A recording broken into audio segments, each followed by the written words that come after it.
Assalamualaikum warahmatullahi wabarakatuh. Kami dari kelompok 7 pada kesempatan kali ini ingin memaparkan materi tentang feminisme dalam pembangunan untuk memenuhi ujian akhir semester pada mata kuliah pembangunan berkelanjutan.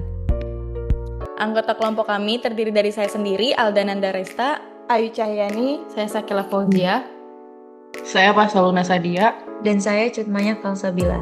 Sekarang kita masuk dalam bagian feminisme. Feminisme adalah gerakan sosial, politik, dan filosofis yang bertujuan untuk mencapai kesetaraan gender antara perempuan dan laki-laki.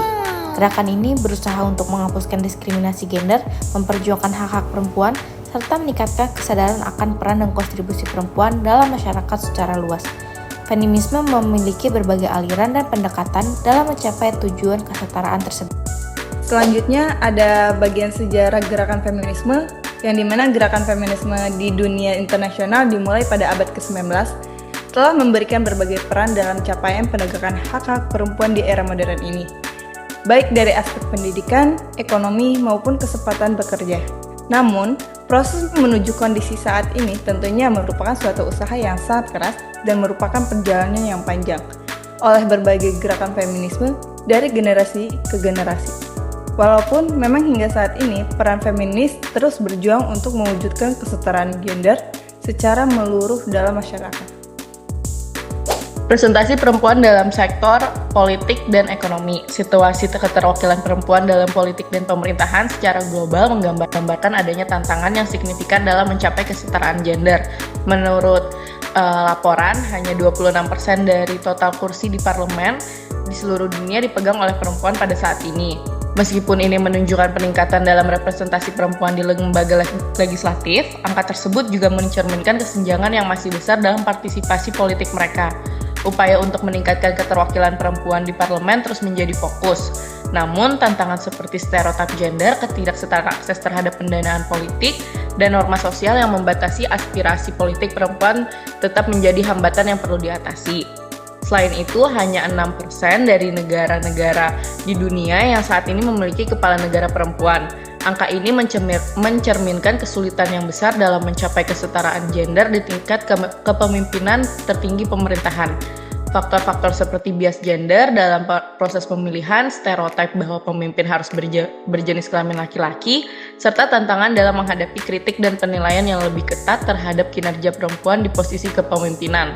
Semuanya mempengaruhi kemungkinan perempuan untuk mencapai posisi-posisi penting seperti ini. Lalu selanjutnya terdapat solusi untuk mendukung feminisme dalam sektor pembangunan. Yang pertama, terdapat langkah pemerintah untuk meningkatkan kesehatan ibu dan menurunkan angka kematian ibu. Antara lain, 1.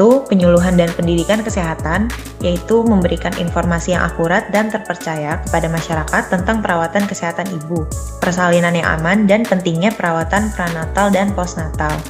Yang kedua, akses universal terhadap perawatan kesehatan, yaitu memastikan semua ibu memiliki akses yang mudah dan terjangkau terhadap layanan kesehatan prenatal, persalinan, dan pasca persalinan yang berkualitas.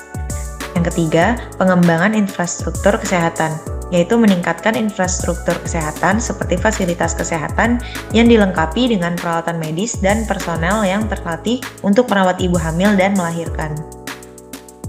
Selanjutnya, kami akan mengambil satu studi kasus dalam feminisme dalam pembangunan, yaitu krisis pangan di Peru. Setelah kemerdekaan pada tahun 1821, Peru mengalami konflik internal dan ketidakstabilan politik yang mengganggu produksi pangan. Pada 1980-an hingga 1990-an, Peru mengalami kekacauan akibat pemberontakan kelompok Maois, Sendero Luminoso atau Shining Path. Konflik ini mengakibatkan ketidakstabilan sosial dan ekonomi, termasuk gangguan pada produksi dan distribusi pangan. Lalu ada masalah utama yang menyebabkan krisis pangan di Peru, yaitu adanya perubahan iklim, kekeringan, dan juga kebanjiran. Selanjutnya di sini adanya peran perempuan dalam mengatasi krisis pangan di Peru. Yang pertama, kegiatan pertanian baik pekerja di ladang maupun pengelola kebun kecil. Kedua, aktif dalam organisasi komunitas yang fokus pada isu ketahanan pangan. Ketiga, bertanggung jawab atas pemeliharaan benih tradisional. Keempat, sebagai pedagang dan pengelola pasar yang mendistribusikan pangan secara adil dan merata. Keempat, mengikuti program pemerintah dan LSM di sektor pertanian dan ketahanan pangan.